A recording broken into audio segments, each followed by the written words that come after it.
Tres mensajes del Evangelio de hoy, tomado del Evangelio de San Juan, capítulo 8, versículos del 51 al 59. En aquel tiempo, dijo Jesús a los judíos: en verdad les digo, quien guarda mi palabra no verá la muerte para siempre. Los judíos le dijeron: ahora vemos claro que estás endemoniado. Abraham murió, los profetas también, y tú dices: quien guarde mi palabra no gustará la muerte para siempre.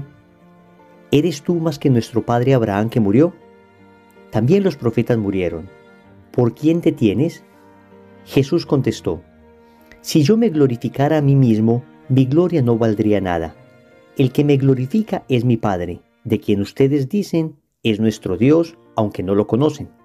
Yo sí lo conozco, y si dijera no lo conozco, sería como ustedes un embustero, pero yo lo conozco y guardo su palabra.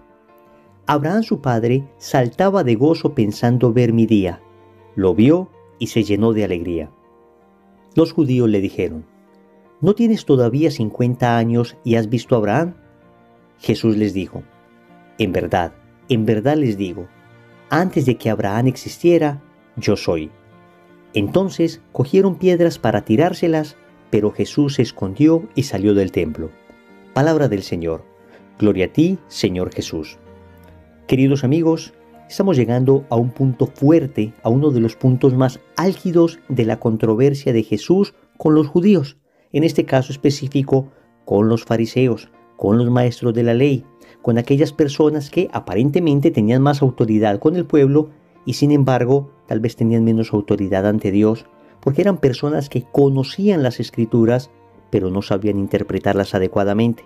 Conocían las Escrituras, pero cuando éstas se realizaban delante de sus ojos en Jesús, entonces no eran capaces de discernirlas. Por eso vamos a meditar tres mensajes. Primero, hablemos de la salvación eterna. Segundo, Jesús es lo primero en mi vida. Tercero, ¿conoces al Padre? Vamos con el primer punto. Hablemos de la salvación eterna.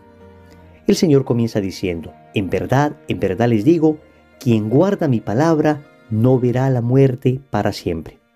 Queridos amigos, hoy el Señor nos está hablando con toda claridad de la vida eterna.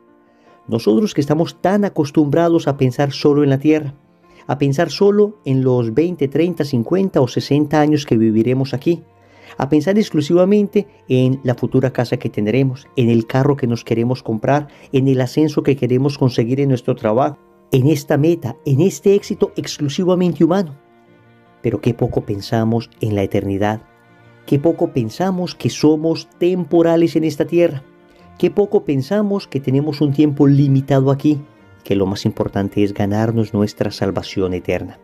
Sí, queridos amigos, todos nuestros proyectos humanos sirven en la medida en que nos direccionen a la eternidad. Se los digo así con toda claridad.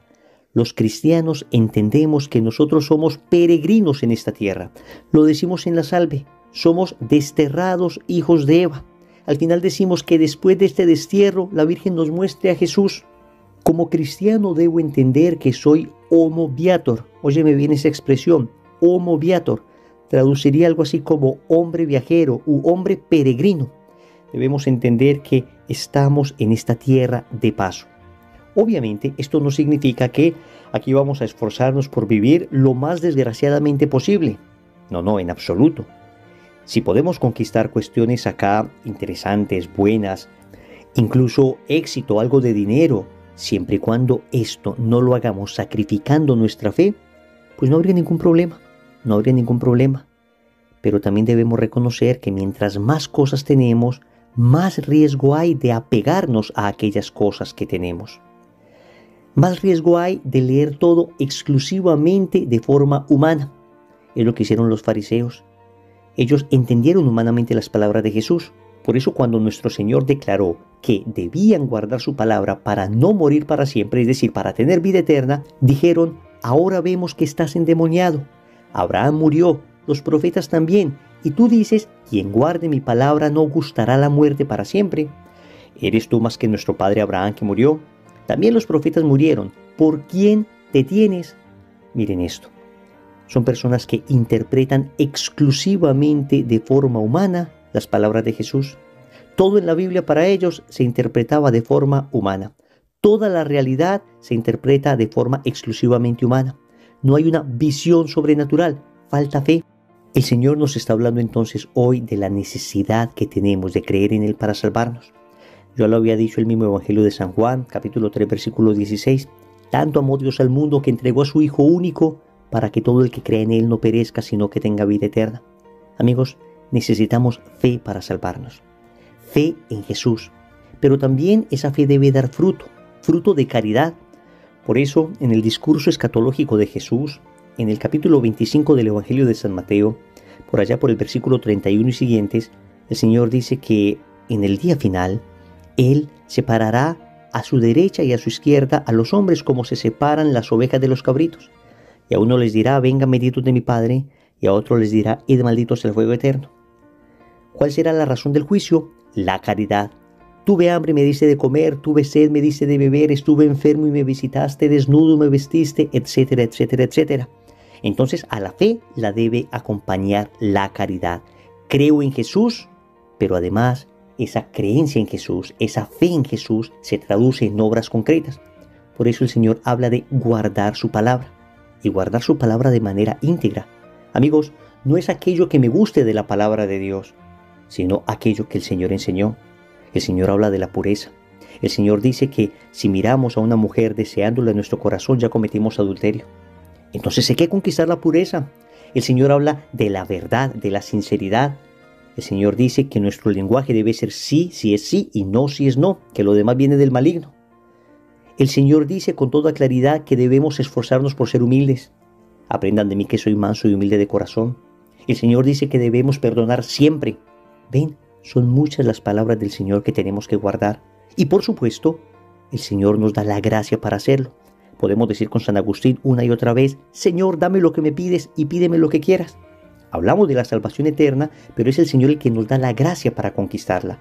Tú y yo lo que debemos hacer es simplemente disponernos de manera adecuada. Decirle al Señor, quiero cumplir tu palabra, quiero guardar tu palabra, quiero tener fe, quiero tener caridad. Ayúdame, envíame tu Espíritu Santo para hacerlo. Segundo, Jesús es lo primero en mi vida. Amigos, noten lo que le dicen los judíos a Jesús. ¿Eres tú más que nuestro padre Abraham que murió? Los profetas también murieron. ¿Por quién te tienes? Familia, Jesús al final de este evangelio dirá con toda claridad, en verdad les digo, antes de que Abraham existiera, yo soy. Óyeme bien, esa expresión yo soy es la misma expresión que utilizó Dios cuando se le reveló a Moisés en el monte Horeb en medio de la zarza ardiente. Cuando te pregunten quién te envía, respóndeles, yo soy el que soy. Yo soy te envía. Es decir, yo soy es una expresión que alude directamente a Dios y los judíos lo sabían. Por eso el evangelio concluye diciendo que querían matarlo. Y sin embargo Jesús se escabulló en medio de la gente y no lo lograron. Sabemos que todavía no había llegado su hora, pero aquí estamos ante una declaración de su propia divinidad. Cristo está diciendo, yo soy Dios. Es que amigos, si Jesús no es Dios, entonces que nos expliquen por qué Él se atribuye una superioridad sobre la ley y sobre el templo.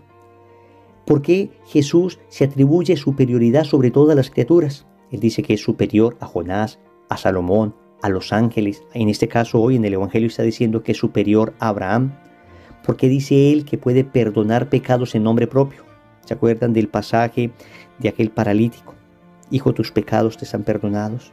Él mismo habla con una autoridad superior a la ley cuando dice, antes se dijo, pues yo os digo. Jesús exige cosas que solo Dios puede exigir. Él exige que tengan fe en Él. En el Evangelio de Juan, capítulo 14, versículo 1, nos dice que es necesario tener fe en Él. Nos dice en Mateo 10, 37, que es necesario que le amemos por encima de todo, incluso de nuestra familia. Nos dice que es necesario aceptarlo a Él para salvarnos, que hay que entregar nuestra vida por Él. El que quiera ganar su vida la perderá, pero el que sacrifique su vida por mí la hallará. Ven, todas estas son expresiones que aparecen en la Sagrada Escritura donde Jesús muestra con claridad que Él es Dios. Por eso estamos hablando de que Jesús es lo primero en mi vida, es lo más importante. Oye, La relación que tienes con Cristo hoy debe constituirse en la relación más importante de tu vida, incluso más importante que la relación con tu esposa, con tu esposo, con tus hijos, con tus papás, porque Cristo es Dios y el mandamiento primero de todos es amar a Dios sobre todas las cosas. Amo a Cristo sobre todas las cosas. Ciertamente amo a Cristo para poder amar al prójimo, para poder amar a mi esposa, para poder amar a mis hijos, para poder amar a mis papás, para poder amar al necesitado. Me lleno de Cristo que es Dios, me lleno de Cristo que es el amor, para poder dar ese amor a otras personas. Pero organicemos todo, restablezcamos esa ruptura que tenemos en nuestro interior. Nosotros hasta ahora hemos amado primero a las criaturas y después lo que nos queda lo usamos para amar a Dios. No, amigos, primero es amar a Jesús. Primero es tomar la palabra de Jesús. Todo lo demás que espere en la fila. Todo lo demás que espere en la línea. Ese es el primer orden que debemos establecer en nuestra vida. Dios es lo primero.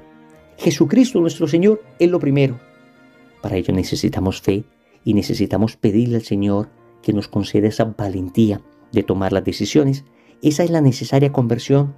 Dejar de poner las realidades creadas en el primer puesto y poner a Jesús como el número 1 de nuestro corazón.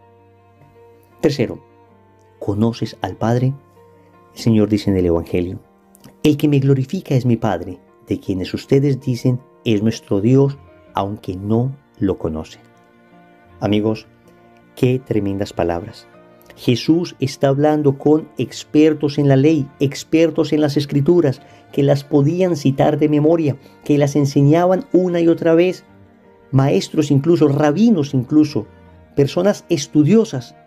Y Cristo les está diciendo: ustedes no conocen al Padre, ustedes no conocen a Dios. La pregunta es: ¿y tú y yo conocemos a Dios? ¿Lo conocemos de verdad? Hemos estudiado las Escrituras, llevamos años haciendo la lección divina, reflexionando la palabra de Dios, yendo a grupos de oración, participando en la parroquia, hemos ido a cuanto retiro hay. ¡Qué maravilla! Estupendo todo esto.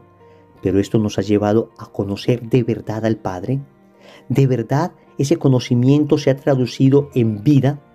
No solamente es un conocimiento intelectual, es fe, es creer en su palabra, es tomar las decisiones de mi vida siempre ajustándolas a la palabra de Dios. Obviamente esto tendrá consecuencias, obviamente esto implicará hacer grandes sacrificios, obviamente en ocasiones esto implicará persecución, pero es que allí donde la fe es probada es que se muestra la calidad de que está hecha. Conocer al Padre es amarlo sobre todas las cosas, como lo decíamos ahora, es poner a Dios de primero, es estar dispuestos a perder cualquier amor humano antes que perder el amor divino, es obedecerle, es leer las Escrituras y dejarnos interpelar por ellas, es dejar de exigir en nosotros una santidad que yo mismo todavía no tengo, dejar de estar juzgando en el otro qué tan santo o tan poco santo es y empezar a preocuparme por buscar la propia santidad con la fuerza del Espíritu. ¿Conoces al Padre? De verdad, más allá de lo intelectual, ¿lo conoces? ¿Tienes una relación estrecha con Él? ¿Hablas con tu Padre Celestial? Hace poco estaba hablando con una señora en medio de una misión, una señora mexicana, y en medio de la conversación, cuando hablaba de Dios, se refería a Él con expresiones bellísimas. Siempre decía: mi Padre bueno, mi Padre santísimo, pero con una ternura, con unas expresiones tan bellas. Qué relación tan linda tenía con el Padre.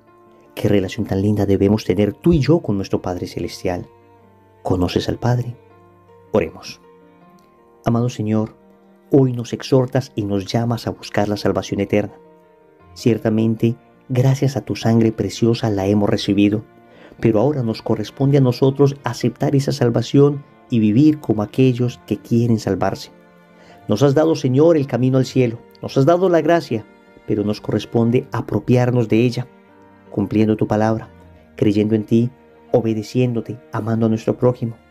Ayúdame a entender que tú eres lo primero en mi vida y dame tu Espíritu Santo, Señor, para que sea capaz de ponerte a ti por encima de todo y que esto exprese cuán profundamente quiero conocer a mi Padre Celestial. Señor, dame lo que me pides y pídeme lo que quieras. Amén. Recordemos entonces, primero, hablemos de la salvación eterna.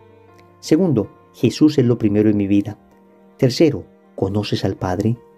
Compromiso. En el rosario de hoy vamos a suplicar al Señor que nos conceda la gracia de conocer al Padre. En el nombre del Padre, y del Hijo, y del Espíritu Santo. Amén.